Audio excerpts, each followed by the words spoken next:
like and what you did this week. So welcome once again. I'm happy you're here. Please, we would like to start by sharing as we commit this event and this program into the hands of the Almighty God to help us today to understand better.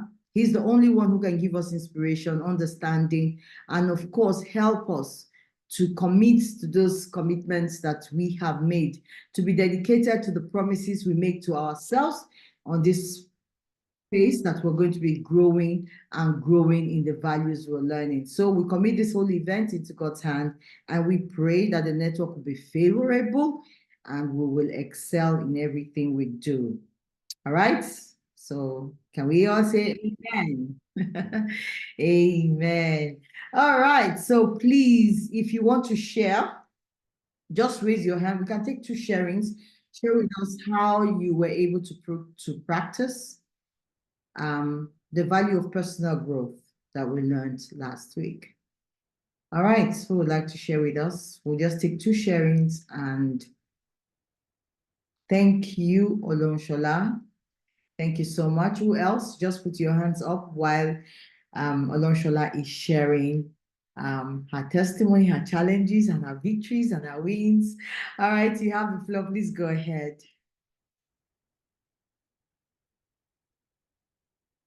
Good evening, everyone. Okay. Please, I will not be able to put on my video because I am not too well dressed. I thank you so much for the opportunity, Coach Olori. This program has been so helpful to me, so impactful that I can't just miss anything that I have learned. Last week, one of my friends have been around for a while. She came all the way from Lagos and she knows so much. Before now, I don't see any reason why I should learn from her because I don't have the time. Of course, I said I don't have the time. But after the meeting, after the teaching of personal growth, I can't just stop. I'm so busy, of course, but out of my tight schedule, I created time to learn some things from her. So I just want to say that the time might not be there. We might be saying we are busy, but when we are committed to personal growth, we will create out of no time. Thank you so much. Wow, please, thank you for sharing. Let's all show her some love. That is amazing. I mean, something we have learned that if it's important to you, you will create the time. There may not be time, right? But you can just commit to say, look, I need to learn and I need to grow. Another thing I learned from her testimony tonight is if it's important to you, it doesn't matter who it is that holds the ace and has the value you need, you will humble yourself to go learn. And that is one thing we learned last week about personal growth that comes from a place of humility. You have to accept that I need to grow. I want to grow. And so you make efforts. And part of that effort is humility. You have to learn from younger people. You have to learn from your children. You have to learn from your staff. You have to learn from people on the street. You have to learn anywhere, everything that will add value to you. You're ready to do it and jump on it. So thank you so much for sharing those things, your testimony with us. I really do appreciate that. And I'm sure that your friend will value you much more than she has ever seen you before. Okay. Who else would like to share with us? Another person to share with us? Yes, Edith, thank you for joining us tonight. You're welcome. All right, who wants to share? Arnold, thank you for joining us tonight. I can see you, Sarah. Thank you for joining. All right, Mercy, thank you for joining us. Okay, so who else want to share? One more sharing. Let's take one more sharing before we go tonight. One more sharing. One more. I took time to actually also read some books. I was reading a book and um, it talked about two laws, and that is number one, the law of environment, how your environment influence you. So even the fact that you have taken time to want to grow yourself, what environment are you growing in? You know, how are you creating your environment to support your decision to grow, the decision, you know, to be a better person? How does your environment affect? So I took time to read this book. This book is called The 15 Laws of Growth by John C. Maxwell. And I also looked at the law of magnetism. How there's a way you build yourself, and there's an extent you build yourself, you begin to attract. You know, when they say like begat like, it's like a magnet. You begin to attract positivity. You begin to attract people who also want to grow. Your life will begin to change. And truly, when I joined the John Maxwell team, a lot of things changed in my life.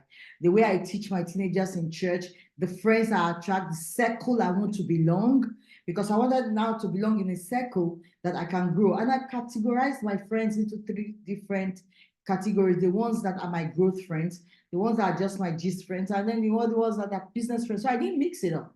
When I want to grow, I know the circle I want to belong. And I spent more time in that circle because that was the circle attracted to me. So when I read this book, the 21 Irrefutable Laws of Leadership also helped me a lot. So these were the 2 books I took time to read this week. And I also attended the international conference, because we do that every month, where all of us as facilitators, we all come together to learn, you know, from our leader in America. So we all came together to learn, and honestly, they taught us something that is so amazing. You know, how the different ways that we lead people. Sometimes we lead from intimidation, we lead from fear, but he says the best place to lead people is from the place of respect.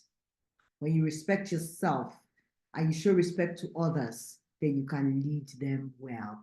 All right. So nobody else want to share with us. I've shared my own. So who's going to share with us their own learning? Who would like to share with us quickly? Okay. Please, can we have the title of what? Of those books. Okay. The 21 Irrefutable Laws. I will send it to you. I'll send you on the platform, okay? All right. One is the 15 Invaluable Laws of Growth. And then the second one is the 21 Irrefutable Laws of Leadership. So I'll send it to you on the platform. Thank you for asking.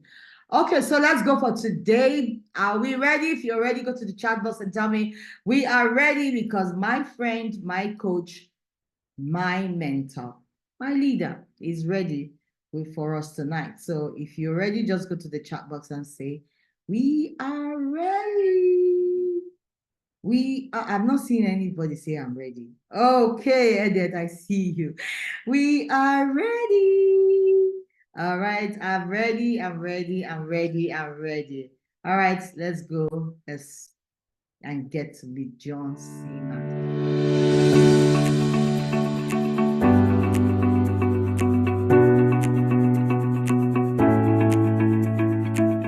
Today, I want to talk to you about your priorities. You see, activity doesn't necessarily mean accomplishment in your life or my life. So let's talk about 3 really important insights about priorities that are going to help you really do better in life and be more successful. Number 1, working smarter has a higher return than working harder. And yet, so many times people put a great emphasis upon how hard they work. This is a story I want to share with you that kind of will illustrate the point. 2 woodcutters placed a bet about which of them could cut down more trees in a day. So at dawn, they went their opposite direction with their axes.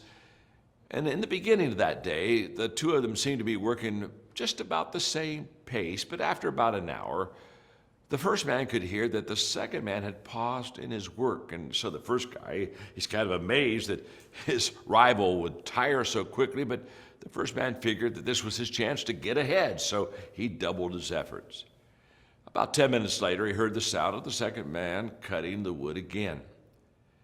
When he heard the second woodcutter stop again a while later, it only added to the first man's confidence. He said, "Oh my gosh, this is my chance to get ahead." So he even worked harder to increase his lead. Now this happened off and on all day until an hour before sundown, the time when the two men had agreed to stop and compare their progress. The first man proudly showed the second how many trees he had cut down, expecting the second man to be impressed. But the second man mildly complimented him on his work, and then he showed him what he had done. And the second man had cut down almost twice as many trees. How is that possible? The first man asked. Well, it's simple. The second man said, "Every hour I sharpen my axe. Hard work beats no work, but smart work beats hard work." I just say to you and me that while we're swinging that axe, we should sometimes be sharpening it to get the greater return. It's not how hard you work, it's how smart you work. The second thought I want to give you is that being proactive beats being reactive. I've said this before. Every day you're either preparing, which is proactive, or you're repairing, you're reactive. So proactive people prepare, reactive people repair. So sorry, I don't know what's going on with my network, but I bind every network disturbance today. All right, so let's go on. Let's go on. I think we're good. Let's go on.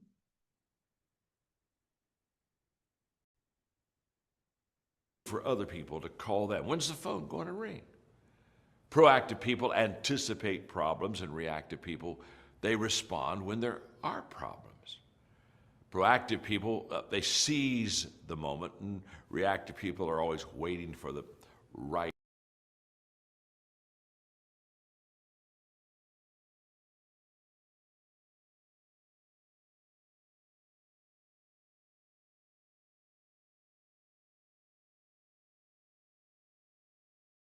Reactive people let other people control their time and their calendar. Proactive people invest time in people because they're making sure that the people they're with will give them that return. Reactive people, they don't invest time, they spend time with people. There's not going to be any return there. So I encourage you to be proactive in your life, and you do that when you prioritize correctly versus being reactive. And then number 3, nobody, you, me, none of us can have it all. And the good is always the enemy of the best. So how do we look at the good and the best and prioritize this and choose always the best? When I was in college working on a business degree, I first came into contact with the teaching of Pareto and the Pareto principle.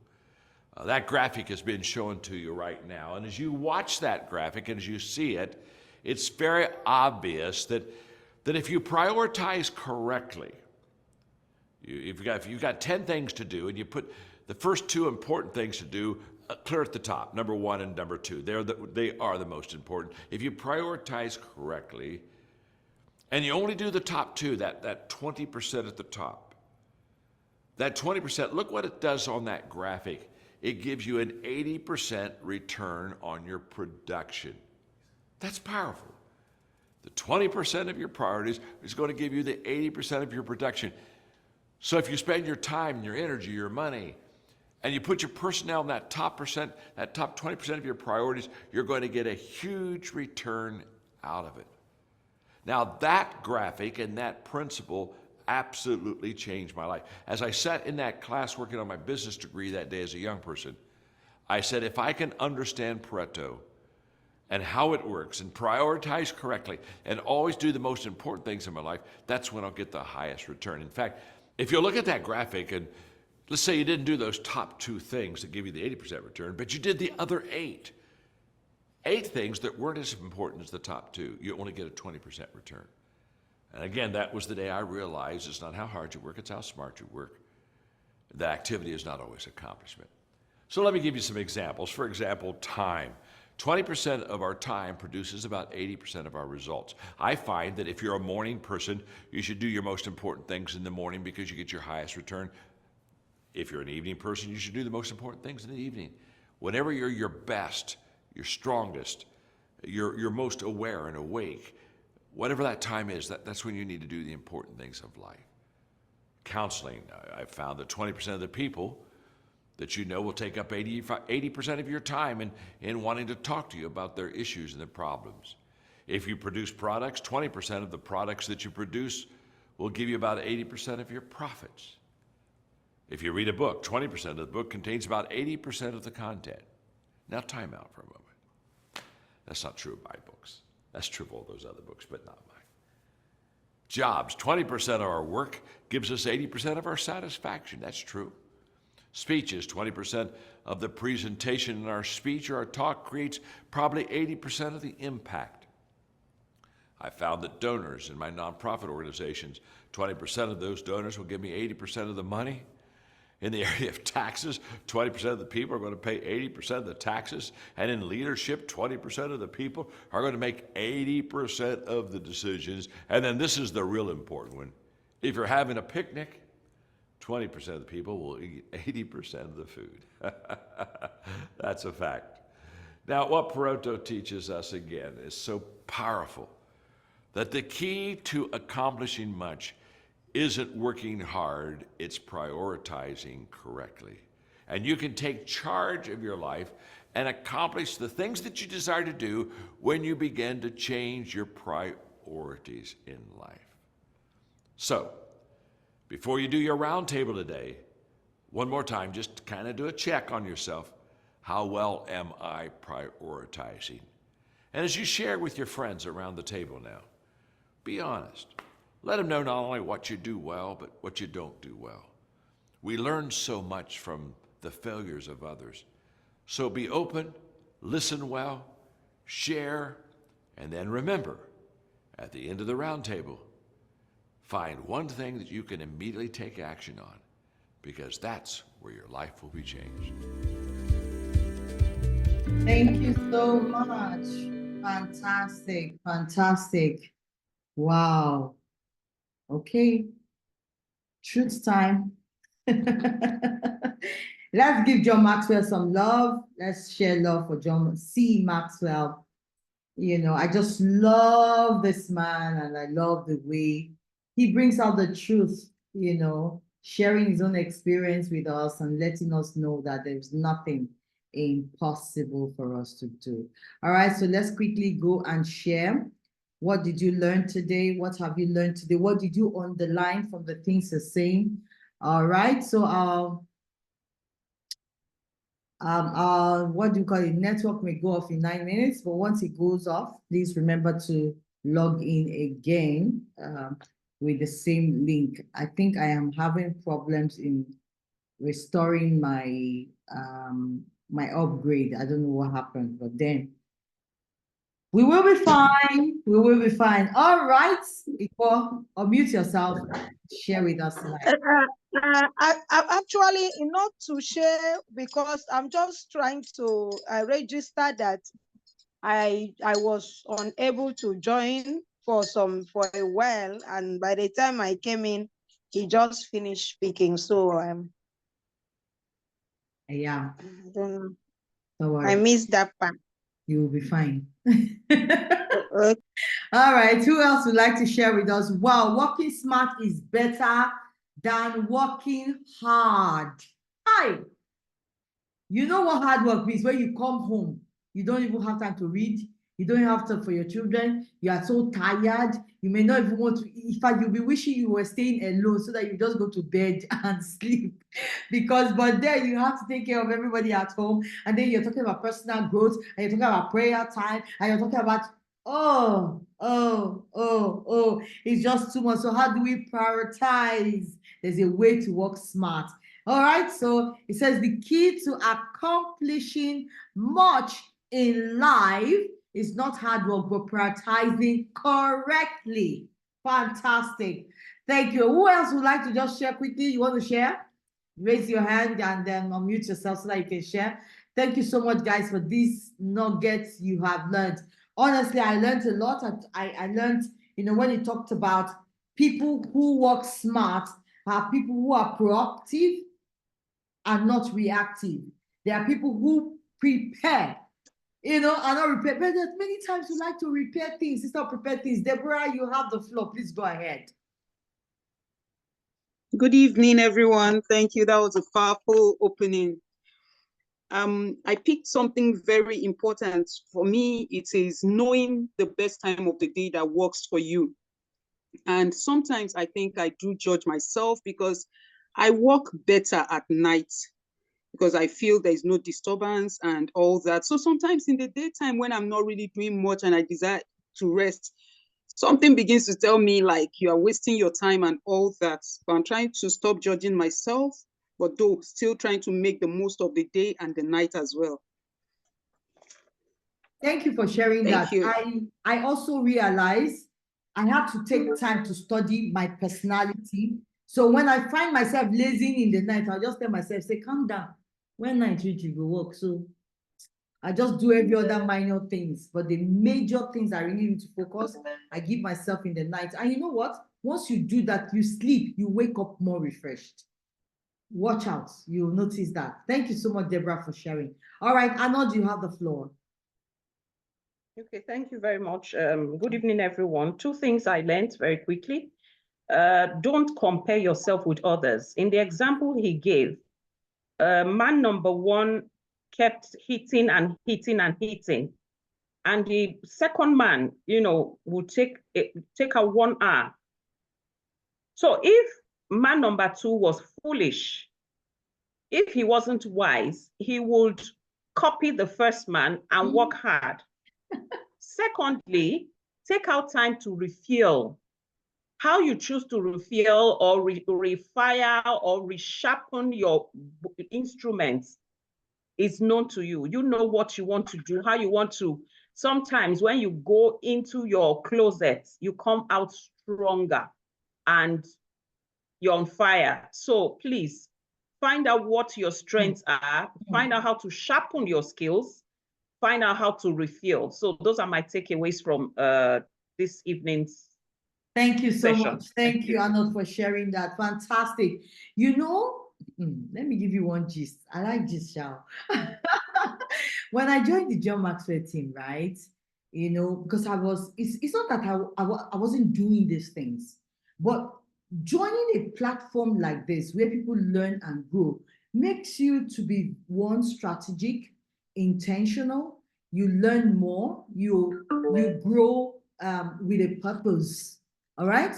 You find that you begin to add value to yourself, and then you become valuable to people around you as you add value to them also. So I was so overwhelmed, and I see people doing things. I'm like, hey, God, you have not started with this girl. What are you doing? What are you doing?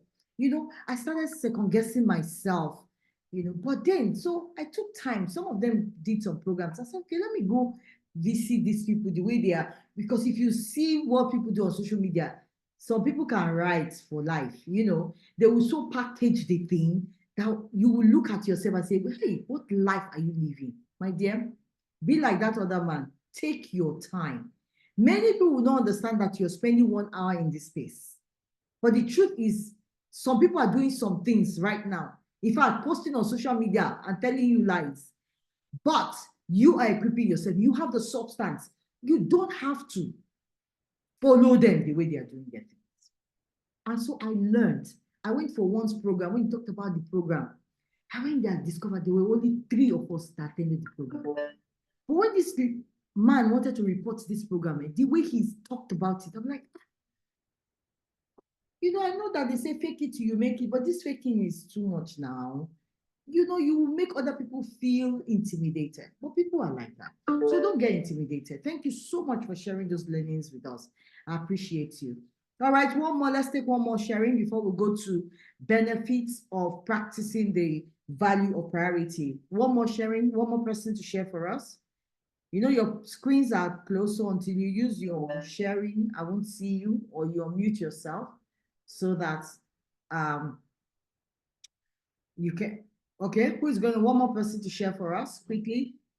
Ifeoma says she came late, so she's begging you people to share so that she can learn. All right, so who wants to help Ifeoma out? One more person to share, please. One more. Okay. All right. Who wants to share? Any other person? Any other person? All right, let me read what somebody put. Say, oh, okay. Ifeoma is still begging you people. All right, somebody say, I learned that prioritizing your work gives me a better result, and that is true.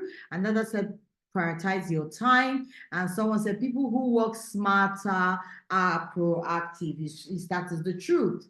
They are proactive.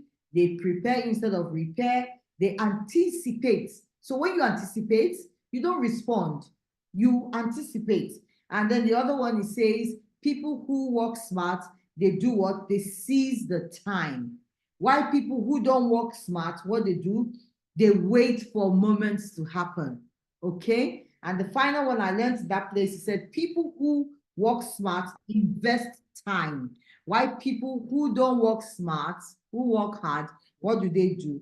They spend time. Okay. All right. So thank you. Remember, I said if it goes off, we'll just come on straight. Okay. So let's look at the benefits we are going to gain if we all begin to practice this value of priority. All right. You know how we do it.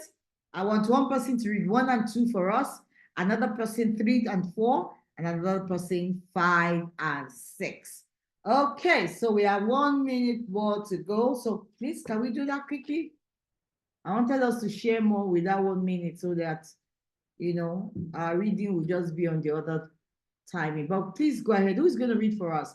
When you clearly define priorities, you experience the following benefits. Yes, who is reading 1 and 2 for us?